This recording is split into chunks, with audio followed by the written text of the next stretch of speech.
سلام تعنا هبلنا تخطاتلتي أقسماويان مراخة بحفاش AMN نزي ساعات تسنادو زيناتات إنه فلما أندغندي ندبتاتينا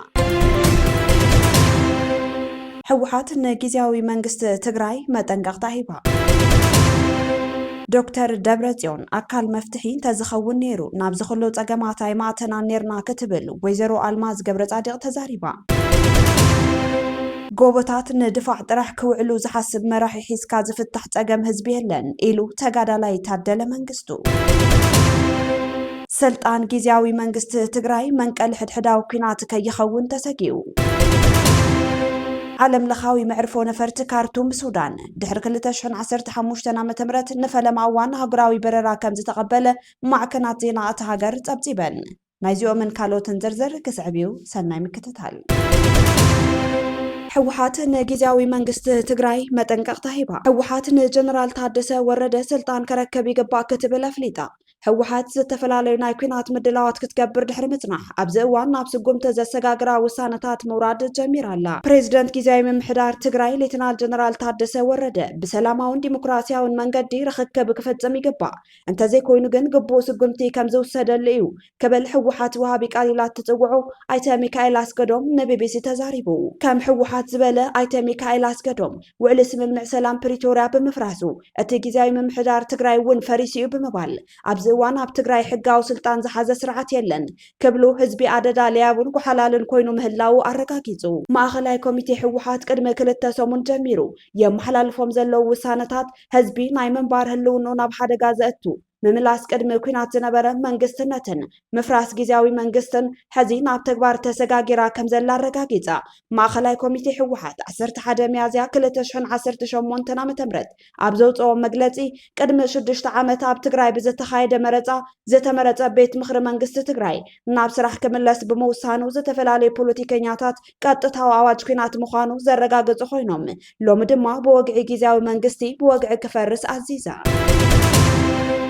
حوحات تجراين هزبان ناي بحتو نبرات جيرو يعندر اللو كبل ودب ولدو قاليزو حوحات كل بخللات كالن هزبن كم ناي بحتو نبرات جيرو زر اسرعات يوزبالة صحفاوي مبره ولدو إذا سرعات زي بمنقستا وسلطان بيلو زلمدو أم فتحيزو كلو ناتئيو كبل يرألو إذا دما سلطان كمولقاوي نبرات نمنقستاوي هابتي نمريتن هزبن كم ناي بحتو طريت جيرو يوزر أم زبالة اتودب كم سرعات حوحات أب منقو ناي منقست هافتن ناي مرح هافتن فللي يلن زبل عن دارك كايلا زختل بترقام بوليتيكا بوترمونياليزم مالت كلو ناتي زبل سمعيت تهزاناوي توزلو سرعات يوكبل وغيسو ازي بوترمونياليزم سرعات حوحات ناي مزنتن سلطان زهب بموياو بقعات زي كونس نت مراحي بزلكا ناي قربا زمدنا وي زي نغنغ تاماننت ابت مريحنت زبل قجلاوي متكل مخانو زرئيو دما يبل ازي سرعات نتغم زتمسرته محزنت مسرت كيرو بزي شومم والكسوات انانጨብጨበ زي تدرته سلطان بحيتو كل وسانتات كابت مراح طراي زفلفل غيرو زتواقره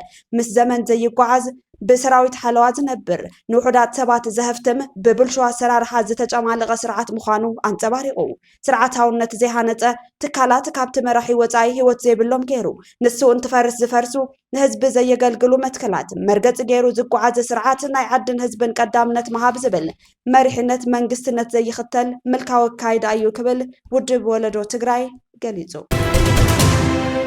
سلطان جيزاوي منقست تجراي منقل حدحداو كينات كيخون تسقيو اب تجراي سفينو زلو حدحداو متفنانن وتتن اب منقو دقفت جيزاوي من محدارن دقفت كملس توسنا بيت مخرن عبي متفنان فاتيرلو دبداب دجن اين قبلن جيزاوي من محدار تجراي دحر مقاوي 30 اب قيعيو زبل قوام زحازو كادرتات حوحات اب تجراي حق البونت كسفن يقبرو كم زلو تفليطو جيزاوي من محدار حقاو دبداب ناي مصحف سلطان يبلون كاب سلطاني اي وردن بمبال نتأزاز بريزيدنت زنتاغو والكابيات عيو كرايو جميروم اذا دما ناب حدحداو وتتزاتو كايدا مخانو بزحات يخونن ولو بانصارو يبل سرعات مالت كمزيو بمبال ناي حزب سلطان بنبيتنينات زي ملقاق زدغفو ناي تسانون ازي كلتا انفت حيزو زلو اكايدا ايداتاونت كاب تግራይ وصاي زلو حيلታት تحاوسو ناب سقات زاتو فصامي يقبرو ሓላፊ ትካል መራኸቢ ብዙሃን ትግራይ ቲቪ ኣብ ዝቕነ ብመንግስቲ ዝተዋሃቦም ስልጣን ንመንግስቲ ከረከቡ ንብሩን ሕጋውን ኮይኑ እናሃለወ ካብ ስልጣነይ ዝኣልየኒ ናይ መንግስቲ ደብዳቤ የለን ብምባል ናይ ሕማቕ ፍጻመ ስልጣነይ ኣይህብን ምባሎም ኣዘራራቢ ይገብሩ እዚ ፍጻመ ብድፊት ናይ ሰበ ሕወሓት ዝምወል ፖለቲካ ምዃኑን ጊዜያዊ መንግስቲ ተቐባልነት ተስኢንካ ሕወሓታዊ ቤት ምኽሪ ንምምላስ መንገዲ ዝፀርግ ኣካይዳ ዘገሃደ ስርዓት ኣልባነት እዩ ሕወሓት ኩሉ ክትብሕት ትደሊ ብጉጅለን ኣድማን ዝነገሰት ስርዓት ስልጣን ኣብቂዑ ህዝቢ ለውጥን ሰላምን እንተበለውን ንብረት ትካል መንግስትን ህዝብን ናይ ውልቆም ዝገብሩ ውልቀ ሰባትን እናሰሰኑ ክመፁ ትገብረላ እዚ ስኽራን ፖለቲካ ሕወሓት መበገሲ ሕድሕዳዊ ኩናት ኣብ ትግራይ ከየስዕብ ዓብይ ስጋት ፈጢሩ ይርከብ ጣልቃ ኣተውቲ ሓይልታት ነቲ ወጥሪ ከጋድድዎ ከም ዝኽእሉ ጉሁድ ኮይኑ መንግስታዊ ማዕከናት ሓበሬታ ብጊዜያዊ መንግስቲ ኣመኔታ ስኢነን ናይ ዝፈረሰ ስርዓት ሕወሓትን ምምላስ ቤት ምኽርን ተጸሚደን ምህላውን ድማ ዝያዳ ኣብ ትግራይ ዘሎ ሕጊ ኣልባነት ተሸፋፊኑ ሓዊ ክሳብ ዝሳወር ሕመቓት ጼረን ይቕፅል ኣለዋ እዚ ከም መረጋገፂ ዝውሰድ ጊዜያዊ ምምሕዳር ኣብዚ ወርሒ ዝሃቦ ጋዜጣዊ መግለፂ ዘይልሙድ ኣካይዳ ናይ ውልቀ ሚድያታትን ደጀን ቢሮ ረጊፀን ዘይፈልጣ ፕሬዚደንት ታደሰ ግን ናይ ውልቀ ሚድያታት ሓዊሶም መግለፂ መሃቦም ኣብተን መንግስቲ ሰርሓየን ዝበሃላ ትካላት መራኸቢ ሓፋሽ እምነት ብምስኣን ምዃኑ ተፈሊጡ ኣብ ትግራይ ቴሌቪዥን ተፈጢሩ ዘሎ ኩነታት ኣብቲ ጊዜያዊ መንግስትን ሕወሓትን ዘሎ ምስሕሓብ ናብ መራኸቢ ብዙሃን ይሰግር ከም ዘሎ ዘርኢ ኮይኑ ዝያዳ ነቲ ፖለቲካዊ ወጥሪ ዘጋድድ ዓንዳር ውሳነታትን ሕጊ ኣልቦነትን ብራብዓይ መንግስቲ ዝበሃል ትካል ሚድያ ተደጊፉ ናይ ሩዋንዳ ጉጉይ ታሪኻዊ ፍጻመ ኣብ ልዕሊ ህዝቢ ትግራይ ከየጋጥም ተሰጊዑ እቲ ኩነታት ካብ ትግራይ ወፃኢ ዘለው ሓይልታት ብቐጥታ ክብለጽሉን ትግራይ ዳግማይ ናይ ሞትን ሓዘንን መሬት ክትኮን ተበጊሱ ዘሎ ስርዓት ናይ ህዝቢ ድሕንነት ቅድሚያ ክህብ ምሕጽንታታት እናቐረብሉ እዮም ዓለም ለኻዊ መዕርፎ ነፈርቲ ካርቱም ሱዳን ድሕሪ 2015 ዓ.ም ንፈለማ እዋን ሃገራዊ በረራ ከም ዝተቐበለ ማዕከናት ዜና እቲ ሃገር ጸብጺበን እዚ ኩናት ሱዳን ካብ ዝጀመር ንፈለማ እዋን ዝግበር ዘሎ ቀጥታዊ በረራ ምዃኑ እውን ተፈሊጡ እታ ነፋሪት ካብ ኩዌት ዝመጸት ኮይና ጊዜያዊ ዳይሬክተር መዕርፎ ነፈርቲ ሓሰን አልሃዲ ምምጻእታ ነፋሪት ሃገራዊ አቪዬሽን ዳግማይ ኣብ ዝጀመረሉ ምዕራፍ እዩ ክብሉ ገሊጾም እቲ መዕርፎ ነፈርቲ ናይ ድሕንነት ረቋሕታት ድሕሪ መምላእን ኣድላይ ፍቓድ ድሕሪ ምውሓስን ዓለም ለኻዊ ትራፊክ ንምሕላው ድሉው ምዃኑ ገሊጾም በረራ መንገዲ ኣየር ኩዌት ዓለም ለኻዊ ትራፊክ ኣየር ናይ ርእሰ ከተማ ካርቱም ንምምላስ ዓብይ ስጉምቲ ምዃኑ ይግለጽ ኣሎ መዕርፎ ነፈርቲ ካርቱም ኣብ መፋርቕ ሚያዝያ 2018 ግጭት ካብ ዝጅመር ንድሓር ካብ ኣገልግሎት ወጻኢ ኮይኑ ከም ዝጸንሐን ብሓይልታት ዳዕመ ሰሪዕ RSF ዒላማ ኮይኑ ተርሚናላት ኣብ መሬት ዝነበራ ነፈርትን ሰፊሕ ዕንወት ወሪድወን እዚ ምዕባለ እዚ ሃገራዊ ነፋሪት ሱዳን ኤር ኣብ ለካቲት ካብ ፖርቱ ሱዳን ናብ ካርቱም ንፈለማ እዋን ናይ ውሽጢ ሃገር በረራ ድሕሪ ምክያድኡ ዝኸውን ዘሎ ዶክተር ደብረጽዮን ኣካል መፍትሒ እንተዝኸውን ነይሩ ናብ ዝኽሉ ጸገማት ኣይማእተና ነርና ክትብል ወይዘሮ ኣልማዝ ገብረጻዲቕ ተዛሪባ ወይዘሮ ኣልማዝ ገብረጻዲቕ ምስ ሓራ ሚድያ ኣብ ዝነበራ ጻንሒት ከም ዝገለጸቱ ድሕሪ ልዕሊ ኮር ዝነበረ ውሳነ ስዒቡ ብቐንዱ ብኣይተ ጌታቸው ረዳ ዝምራሕ ዝነበረ ጊዜያዊ መንግስቲ ንክፈርስ ተሰሪሑ እዩ ነዚ ተግባራዊ ንክኸውን እውን ጀነራል ታደሰ ወረደ ሓጋዛይ ከም ዝነበረ ተረድእ ጊዜያዊ ምምሕዳር ተጣይሹ ናይ መጀመርያ ማለት እዩ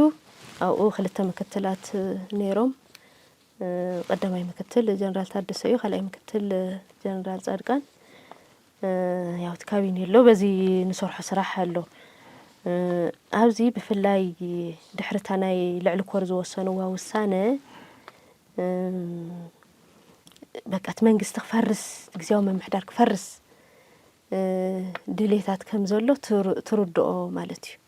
ተወሰነ ሓውስ የለ ኩላን ይብሉሞ ጀነራል ታደሰ እቲኣፍቲኣ ኮይንካ መኻደላ እንድያ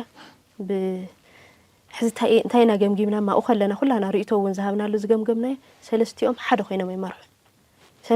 ኮይኖም ይመርሑ ጀነራል ታደሰ እውን ናይ ጌታቸው ደጋፊ ይኾነን ነይሩ ሕዚ ጌታቸው ዘለዎ መድረኽ ይመርሕ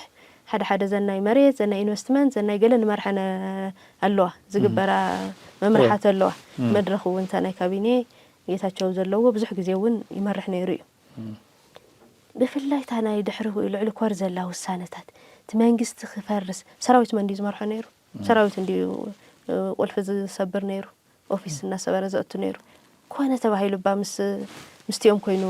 መንግስት ናይ ምፍራስ ስራሕ ዓብይ ስራሕ ሰሪሑ ማለት እዩ ካብ ህዝብን ላዕሊ ስልጣን ስለ ዘቀድሞ ነባር ጊዜያዊ ምምሕዳር ንክፈርስ ብዲዛይን ተሰሪሑ እዩ ኣብ ክንዲ ብህዝቢ ዝተመረፀ መንግስቲ ንክህሉ ምስራሕ እቲ ዝነበረ ጊዜያዊ ምምሕዳር ክበታተን እዩ ተገይሩ ድማ ትብል ወይዘሮ ልማዝ ገብረጻድቅ ጊዜያዊ ምምሕዳር ጠሊፍካ ካብ እግር ጀሚርካ ዝተንሳፈፈ መሬት ዘይረገጸ መንግስቲ ሁሉ ኣብ መጨረሻት መንግስቲ ምፍራስ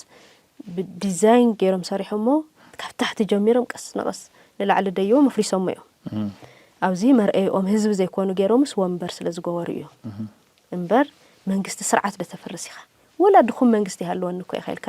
ናብ ተመረጸ መንግስቲ ከነሰጋግር ዝግበአና ታናይ ፕሪቶሪያ እኮ ተነ ሓጺሩ 6 ወርሒ ተዚ ኮይን ሓደ ዓመት ኢልና ድሕሪኡ ናብ መረጻ ከነኣቱ በህዝብ ዝተመረጸ መንግስቲ ክንጣይሽ እዩ ነይሩ ወላ ድኹም ይኹን መንግስቲ ሃልዩስ ናብ መረጻ ይኸስግር ዝግበኦ ነይሩ ዝኾነ ይኹን ሓይሊ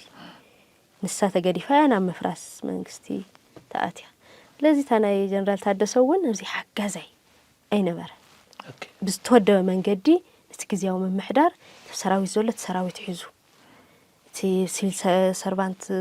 ዲሞክራታይዜሽን እንዲ ዝመርሕ ጀነራል ጻድቃኑን እሱ መድረኽ ናይ ካቢኔ ገለ ዝመርሐሉ ኣይስታውስን እቲ ቀዳማይ ምክትል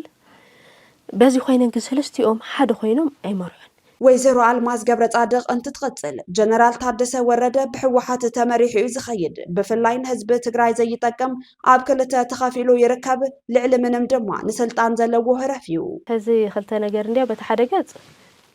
ፕሮፖዝ ገይሮም ዘቀረብዎ ሶም እዮም ነታ ናይ ስልጣን እውን ማለት እዩ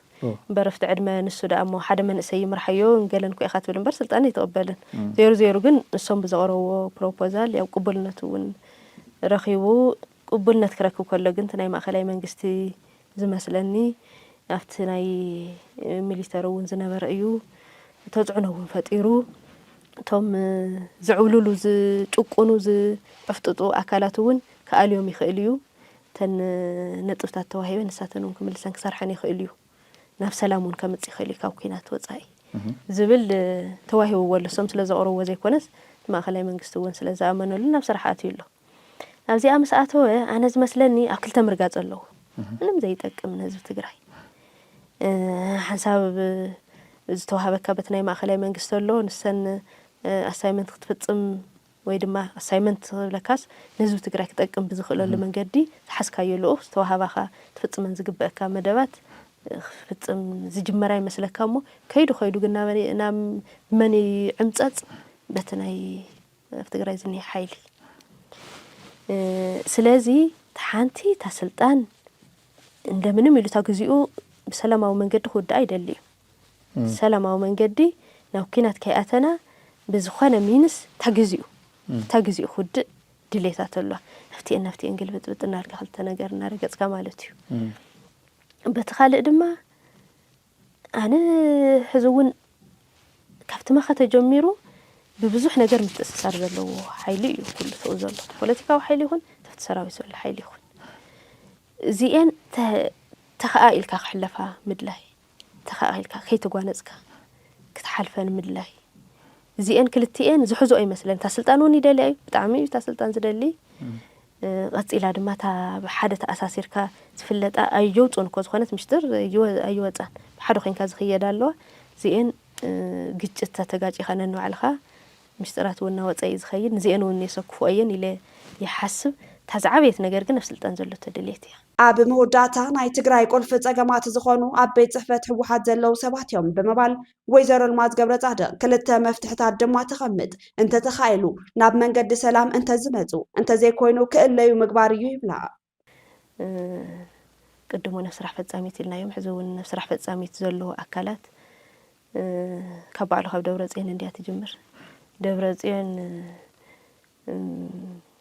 ተንጸገማት زين ጸገማት አለው አይሉ አካል መፍትሕ እንተዝኸውን ናብ ዝኹሉ ነገር ይማተናን ኢለ ዝሐስብ ኣነነት አለው ኣፈትለ ዘሎ ኣነነት ኣብ ክልቲኦም ወለፍቲ ፒላር ኮይኖም ሁሉ ይዝውርዎ ይሐስብ ስራሕ ፈጻሚት እዩ ኢልና እንዲና እንታሽ መገርና ዝሓለፈ ነዚ ሁሉ ጸገምስ ቁልፍ ንስኹም ይኹም ኢልናዮ ካው ሓበብ ኩላና ካንወስድ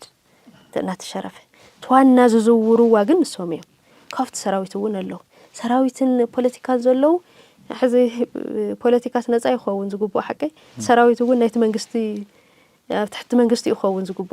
سراويت بتقراي زول لكن تحت حيل الصيف تحت تجوج السيو هلو حدش تزاتو وطاطون مسኦም ኮይኖም ማለት እዩ ዝሕሽከሩ ንጥቕሚ ኢሎም ኣትዮም ኾፁ መውፅእ ሰኣኑ እውን እኔው እዮም ብዋናነት ግን ኣብ ክልቲኦም ዘሎ ኣካል መፍትሒ ናይ ዘይምዃን ኣነነት ህልኽ በቃ ከምዚ ኣብ ኢድናስ ከምዚ ክትከውን የብላን ሓደ ግዜ ባዕሉ ዶክተር ደብረጽዮን ኣብ ኢድካ ዘውድፍ ተጥፋኢኻ ኮይሎምኒ ከምዚ ኮይሎምኒ ኢሉ ሕዚ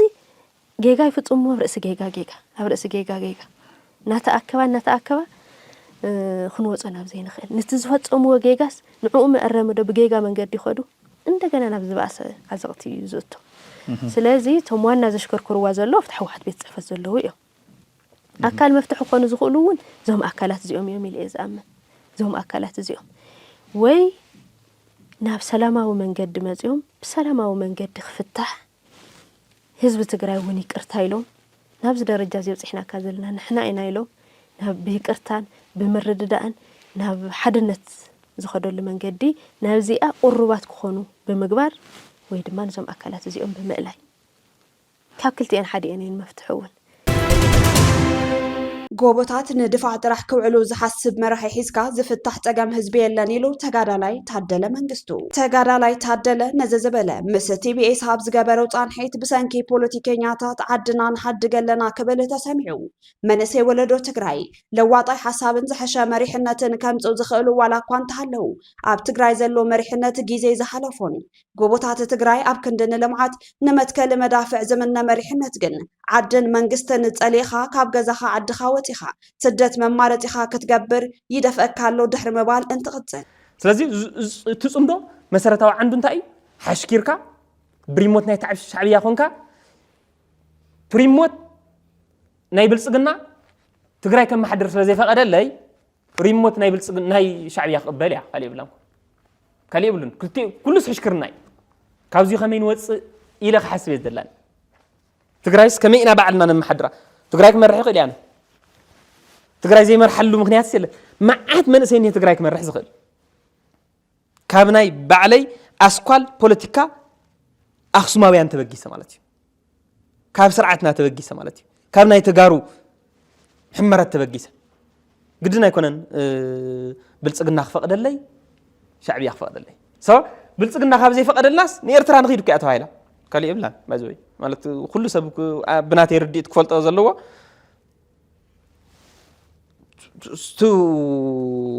ጽምዶ ከይድካ ሪሞት ናይ ምቕባል እያ በቃ ጽዑን ተፈጢሮም መሳርያ ኣለዎ ሰራዊት ኣለዎ ማለት ታይዲ የሚሎም ናይ መስለካ ታ መሰረታዊት ነገር ዘምጽዋ መንግስቲ ኤርትራስ በቃ ኣለውን የለውን ካብ ዝበሃሉ መንግስታት ሓደ እዩ ኣብ ዓለምና ኣብቶም ጫፍ ዓለምናስ ኤክስፒሪየንስ ካብ ኤርትራ ወስዱ ማለት እዩ መንእሰይ ትግራይ ከመይ ይብተን መንእሰይ ትግራይ ፈቆደ ስደት ከመይ ተጥፍኦ ዒሮ ዝመስል ጉድጓድ ኩዒትካ ከመይ ተጥፍኦ ንመንእሰይ ኤርትራ ንመንእሰይ ትግራይ ህዝብ ማለት ህዝቢ ትግራይ ከመይ ክብተን ይኽእል ፖለቲካ ትግራይ ከይዕንብብ ከመይ ክትጻወት ትኽእል ኢኻ ጥራሕ ካብ ትግራይ ካብ ኤርትራ ክትምጽእ ተጋዳላይ ታደለ ቀጺሉ ህዝቢ ትግራይ ኩናትን ወረ ኩናትን ጸሊኡ ሰላምን ልምዓትን እናሓተተ ብዘለሉ እዋን ስርዓት ዘይብሎም ርክባት ጸምዶ ንባህጊ ህዝቢ ዝኾነ ሰላም ዝኸልፍ ሓደ ምስቲ ሓደ እንትኹሪ ጥራሕ ከም መሸጎጢ መራሕቲ ዝጥቀምሉ ፖለቲካዊ ብስለት ዝጎደሎ ብዕልግና እዩ ክብል ገሊጹ መዓዝ ዝብል ግን ግዜ ክንጽር ክኽእል ኣለዎ ስትራቴጂካሊ ወፂዎ ንጦርነት ዝግበር ጽምዶ እዩ ስለ ዝኾነ እዩ ሕጂ ንሰላም እዮም ዝብልዎ ንሰላም ዝግበር ኣይኮነን ንሰላም ኣይኮነን ሓሶት እዩ ንጦርነት እዩ ዝግበር ዘሎ እቲ ጽምዶ ምስ ኤርትራ ኮንካስ ተሓደ ገጽ ከዓ ምስ ብልጽግና ኮንካስ ማለት ክልተ ኮይ ባዘይ ክልተ ኣብ ክልተ ኢና ተገሚዕና ኢና ከም ተጋሩ ንገለ ናሕወሓት ጥራሕ እንደርብዮ ኣብቲ ሰራዊት እውን ከም ዓይነት እንድምታ ኣሎ ኖ ምስ ኤርትራ ኮይ ምስ ብልጽግና ኮይና ንኤርትራ ድዋዕ ክነብሎ ዝግባእና ዝብል ናይ ጦርነት ኣባዜ ጎወን ተሪኢኻስ ዚኣስ ድሽካ ንምትካል ብሬን ንምትካል ዓይነት ኢልካ ምሕሳብ ማለት እዩ ዚስ ዝጎወዚስ ንህብታት ተፍረኻሉ ተገደብካሉ ይሉ ዝምነ ጀነራል ክፈጠር ይደሊ ኣነ እቲ ጀነራልስ ከም ኢሉ ክሓስብ ይደሊ ከም ዝሓስቡ ጀነራላት ብዙሕ ከም ዘለዉ ስለ ዝፈልጥ ኣብ ላዕሊ ኮይኖም ከፍ ኢሎም ግን ኣብ ታሕቲ ዘሎ መሰረት ከሊእዎም ተጸጎም ሰባት ከም ዘሎ ፈልጥ ካብ ጦርነት ክወፅእ እቲ ህዝቢ ጽዕንቶ ክፈጥር ክኽእል ኣለዎ ጽምዶ ናይ ህግደፍን ሕወሓትን ናይ ሰላም ስለ ዘይኮነ ርግእ ክብል ክንጻመድ ተኾይና እውን ከም ህዝቢ ኮንፊርም ገርናዮ ብመንግስትና ተማኺሉ ምስ ገራውትና እውን ቅሬታ ብዘይፈጥር መልክዑ ተጋዳላይ ታደሰ ቀፂሉ ኣነ ዝብህጋ ነፃ ሃገር ትግራይ ክትህልወኒ እዩ ግን ሃገረ ትግራይ ክትህልወኒ ሕጋዊ ማዕቀፍ ሃገርነት ዝማልአላ ከባቢያዊ ውሕስነት ዘለዋ ክትኮን እየ ዝምነ ኣብ ትግራይ ኣብዚ እዋን ዝግበሩ ኩሎም ውሳነታት ካብ ኩራ ዝነቐሉ እዮም ዓዲ ብኸምዚ ኣይምርሕን ክብል ድማ ኣተሓሳሲቡ ምስ ኢትዮጵያ ብውዕል ፕሪቶሪያ መሰረት ርክበለና ከመይ ካብ ኢትዮጵያ ንፋታሕ ንሕሰብ ከመይ ነፃ ሃገረ ትግራይ ንምስርት ንሕሰብ ነውፅእ ሕጋዊ ሕቶና ነቕርብ ካብዚ ወፃእ ዘሎ ግን ምስ ኩስቶ ተጻሚደ ንኹስቶ ከድሕነ ዝበሃል ግን ኣነ ፖለቲካ ሕጂ ህዝቢ ትግራይ ክገብሮ ዘለዎ ሓንቲ ንሳ ነዚኣ ኖ ክብል ኣለዎ ንጦርነት ዝግበር ጽምዶ ኣይድግፍን እየ ከም ፓርቲ ዝግበር ጽምዶ ኣይድግፍን እየ እንታይ ደኣ ብመንግስቲ ተማኺሉ ዝግበር ጽምዶ ብፈተና ጸላእና ኣብ ኢትዮጵያ ኢና ዘለና ኣብ ኢትዮጵያ ስካዕ ዘለኻ ፍትሕ የድልና ምስ ኢትዮጵያ መጀመርያ ከይተፋታሕኻ ሓዳር ክትገብር ምድላይ ግን ብዕልግና እዩ ስድነት እዩ ስሩዕ ሓዳር ኮይ ኢና ንብል ዘለና ማለት ኮይ ፍትሕ ኮይ ፈጸምና ዘይወዳእናዮ እቲ ውዕል ዝኣሰርናዮ ናይ ሓዳር ውዕልና ውዕል ፕሪቶሪያ ዝበሃል እኮ ናብ ኢትዮጵያ ከጻምድና እንተይኮነስ ጦርነት ጠጦ ከብለልና ውዕሊ ሓዳር ዝኣተናዮ ውዕልና እዩ ካብዚኣ ወፃእ ዘላ ጽምዶ ኢልካ ኣብ ልዕሊ ሓዳር ክፍጽም ኢልካ እንትን ምግባር ግን ኢንተርናሽናል እውን ዘኽስረካ እዩ ዓለም ኣይተቐበለና ንኩ ምስ ዓለም ደኽትባእስ ትደሊ ኢኻ ሕጂ ማለት ኣሜሪካ እንታይ በለተ ይግድሰንን ዝብል ካድረ ረኺበ ኣብ ቀዳማይ ካብኦም ወፃእ ክንነብር ኣይንኽእልን ካብ ኣኽሱማውያን መራኸቢ ሓፋሽ ናይዚ ሰዓት ዜናታት ክትከታተሉ ጸኒሕኩም ንምክትታልኩም ነመስግን ምስ ዝተረፉ መደባትና ሰናይ ግዜ